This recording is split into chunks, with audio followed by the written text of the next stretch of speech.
وقل رب زدني علما وقل رب زدني علما. نسمع كده. القرآن دستور المسلمين طبعا، قانون المسلمين طبعا. أكبر خطيئة، أكبر خطيئة، وأتمنى إنك تستغفر. خطير جدا وكلام عجيب جدا.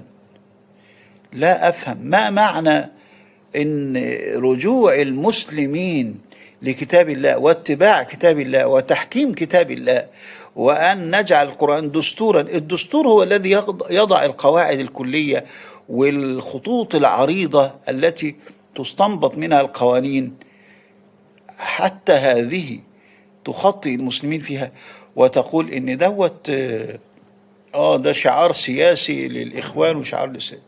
لا يا حبيبي، هذا شعار المسلمين ودين المسلمين من لدن بعثة النبي صلى الله عليه وسلم إلى أن يرث الله الأرض ومن عليها، أن يكون القرآن حاكما وأن نحكم بينهم بما أنزل الله، أن نحكم بينهم بما أنزل الله ولا تتبع أهواءهم. يبقى القرآن حاكم ولا لا؟